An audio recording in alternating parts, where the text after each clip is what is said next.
Right, good lesson today, wasn't it? Enjoyed it. Yeah. Just going to have a little bit of a chat. I know you're not on Facebook, are you? No.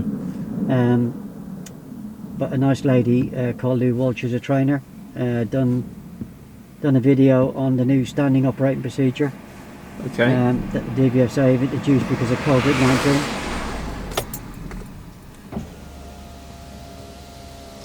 So I'm not going to run over what Lou's already covered. But basically, all it means is that it's going to be a 45-minute lesson instead of an hour Okay. for the part 3 and the standards check. The part 3 is what concerns you at the moment. And in there, I presume you've read the standing operating procedure. Yeah. Yeah. So in there, you'll see the words wheels rolling. And again, I'm not going to go into that in great detail because Lou covered it last night, and I will put a link to the video, to Lou's video below mine. But it also states that you can only carry out a lesson with a partly trained or full license holder. Okay. So just in case you don't quite understand what that means, so if I give you the definition, what the DVSA used to 3 years ago or so, we used to have what we call role play. Yeah. And in role play, they used to class beginners as controls, moving up and stopping. They were 2 separate lessons.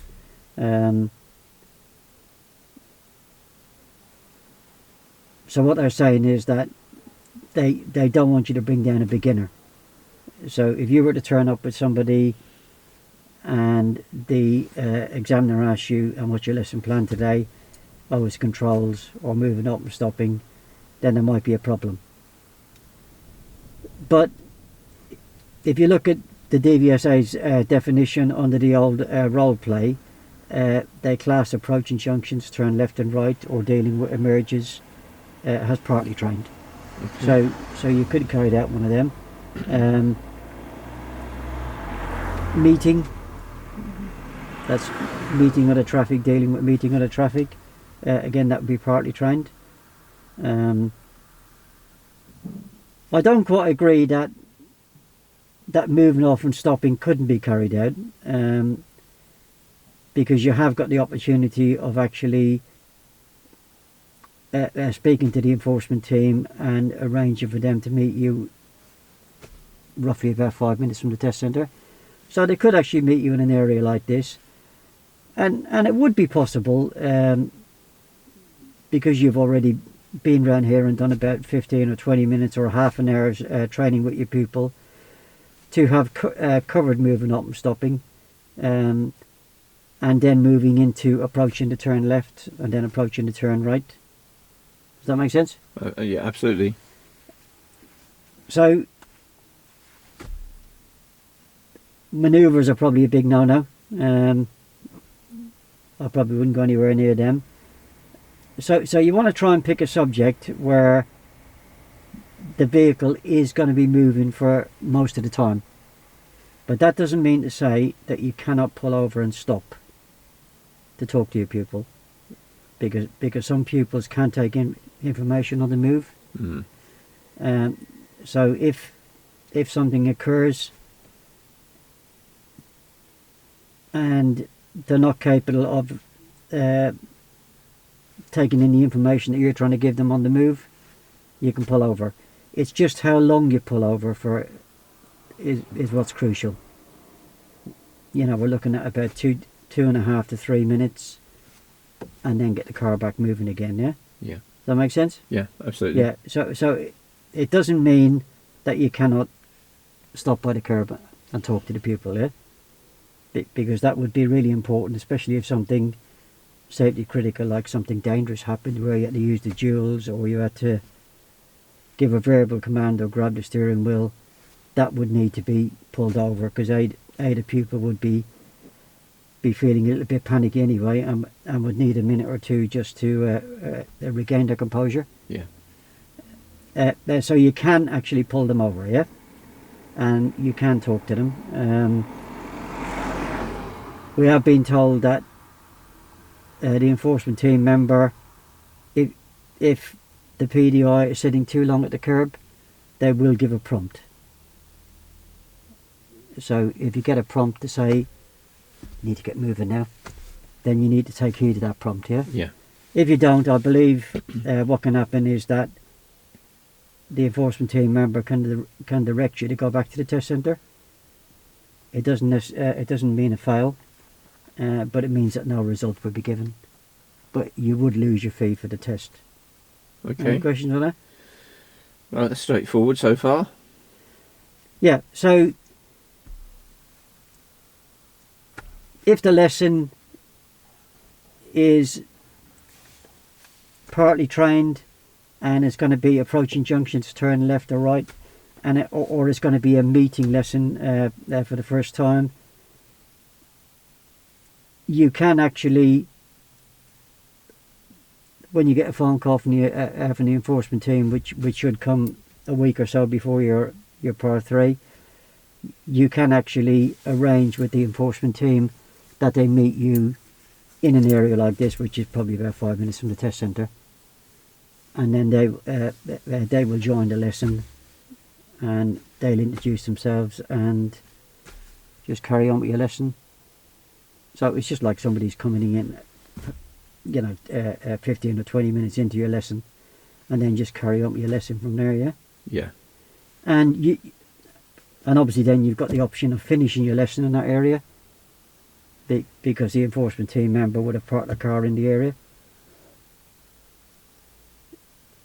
So does that make sense? It makes sense. And so they would be in the vehicle for the 40 minutes? You'll have about 2.5. Again, I'm running over stuff that Lou's already covered. But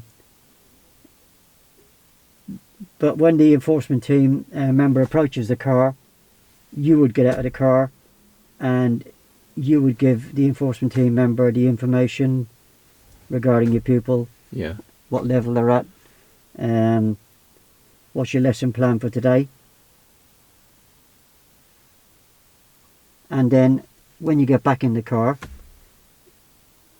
you would have already told the examiner outside the car that you have actually discussed how you're going to handle responsibility between the two of you. Yeah. Just use that 2.5 minutes that you've got when you get back in the car, because that's when you have got your 2.5 minutes, to actually explain to the pupil, just a recap with the pupil, so there's no misunderstanding about who's responsible for what. Yeah. Yeah. Yeah. Makes sense. So they know exactly what they're taking responsibility for, and you know exactly what help that you have actually agreed to offer. And then I know we've been used to pre-COVID, where we would actually talk about the extra weight in the back. Yeah. That can actually be done on the move. Once you get moving, you could ask your pupil, does the car feel any different today? Because of the extra passenger in the back. How would that affect the vehicle? Does that make sense? Yeah. Because you'd be hoping they'd be thinking of the brakes plus the impact of the additional weight. Well, it's something that should be discussed with your pupil. It should have already been discussed with your pupil on previous lessons anyway, because you're looking at what are they going to do after they pass their driving test. They're probably going to be driving an older car. They're probably going to be carrying a passenger sitting where you're sitting and a couple of passengers in the back. So that would have been discussed before, hopefully. Yeah. Yeah, you'd be hoping for a student to recall that and feed back to you the fact that they have remembered the impact of carrying passengers and loads in vehicles as it affects their driving. Yeah, you may have time to do it before you move away. You know, we're looking at we're not looking at exactly 2.5 minutes, but we're looking at about 2.5 to 3.5 minutes, and then you really want to start getting the car moving. So a recap on that they still want to carry on with the lesson that you'll be doing, whether it be meeting or approaching junctions, turn left and right, or emerging or whatever. The level of help that they want from you to begin with. Yeah. And maybe what their goals are.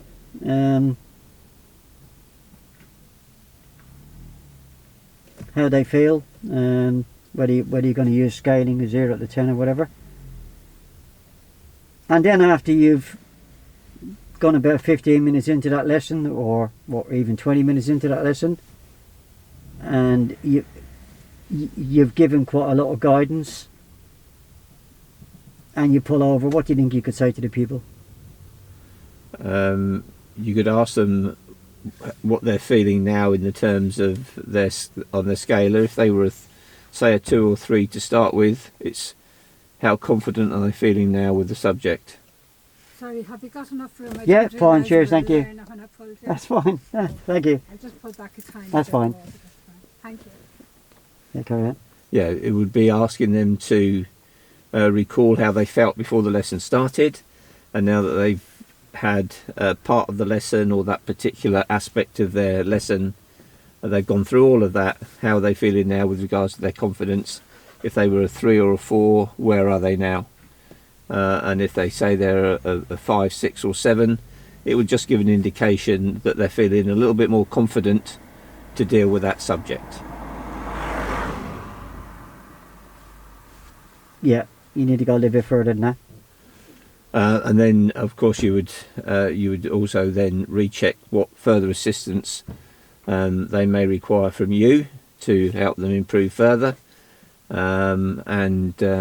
If they said they did need further support or assistance, you'd ask in what way, whether it was prompts, whether it was talking them through something, and then you would then discuss with them handing back responsibility for the drive. Yeah, so regarding the new subject, if it had been a full talk through, you'd be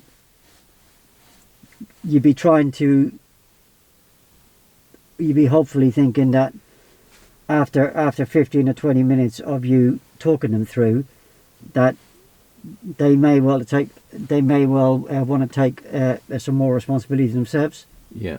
And remember, you can always link things as well.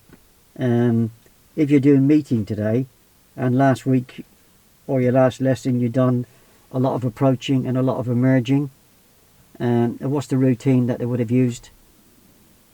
Well, there'd have been mirror signal. Yeah. So if you zoom in on that mirror signal, if they've been doing the mirrors on last week's lesson, if you can get them to link, well, you know, why were they doing the mirrors on approach to the turning before they indicated, or an emerge, well, that can link into the meeting situation. You know, why are they checking the mirrors before they hold back for the meeting situation ahead? Yeah. And why do they check the mirrors before they actually move out?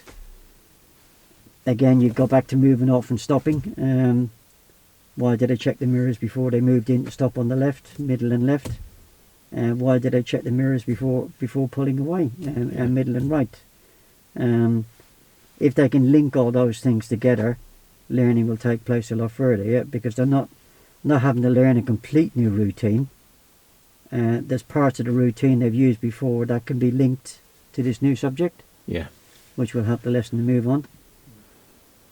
And then at the end of the lesson, if you think about what we've done today, we've done pedestrian crossings earlier on, yeah? Again, you've got about 2.5 to 3 minutes. What do you think you might use that 2.5 to 3 minutes to find out? To ask them how they felt the lesson went, what they feel they've actually learnt, where their confidence level is, whether they would be willing to take responsibility for that particular lesson subject in future drives, and what they then want to do to further enhance and develop their own driving skills. So the next lesson plan, can a lesson plan be formed from where you finish your lesson today? Yeah, it's it could be if you've done junctions, or if you've done roundabouts, it could be then looking at doing maybe busier junctions, busier roundabouts on the next lesson. Yeah. Yeah. Yeah. There may even be an opportunity where, if they're doing really well on this lesson, that you can actually go a little bit further out and do some busier junctions or busier roundabouts without going miles outside the area you're in. The important thing is know your area, isn't it? Yeah. So have you any questions on that? No, I mean, that's tied it up nicely from today's lesson. I know that the next move would be more complicated scenarios approaching zebra crossings with regards to traffic, more pedestrians, prams, probably in a town centre environment. So for me, the next lesson from today would be to move into a town and to deal with much busier zebra crossings, so the uncontrolled crossings and then the controlled crossings. Yeah. So it's keeping the lesson, today's lesson, because I'm only partly trained, is actually at least keep me in an area to begin with where I can handle the situation. Because if you put me into an area that's too busy, what does that do at the risk, for instance? Well, any confidence I had would be potentially destroyed, because there'd be too much going on, and I just probably wouldn't be able to cope with dealing with all the different scenarios that could arise. Well, think about me as your pupil. How would I be feeling? Apprehensive, and I might actually feel a bit scared or reluctant to go into to those scenarios. Who are you referring to, you or me? To the pupil. The pupil, yeah. The pupil. Yeah, so if your pupil is feeling scared and out of their depth, what's that going to do to... Is that going to make the lesson safer or less safer? No, that's going to make the lesson a lot unsafer. So therefore, the risk management is going to be... much higher, and I'm going to have to be... the instructor's going to have to be on the ball with regards to everything to do with forward planning, scanning, building my confidence, watching the pupils' behaviour as they're driving, and to actually give positive feedback on the things that they're doing well. Yeah, it's very important. So let's just say we've agreed after 20 minutes that I want to have a go on my own. And let's just say we're doing meeting. And then it looks like a very complicated meeting situation coming up. Let's just say there's a bus coming towards me or whatever. Yeah. Would you jump in? No, I would ask... Well, first of all, I'd look at you and see whether or not there's any body language or anything that causes me concern, and if I thought there was, or something led me to believe you may be apprehensive or struggling, I'd ask you, is there anything that you needed from me to help you at that time? Yeah, because that way you're not breaking the agreement, you're not jumping in and start giving me instruction. You're asking me, do I need any help to cope with this situation that looks a bit more complicated than what's happened in the last 20 minutes? Yeah. Make sense? Yeah, absolutely. Right, so I'll put a link to Lou's video from last night on the end of this one, and that'll give you a chance to have a look at it. Appreciated, thank you. I'll give that a pause.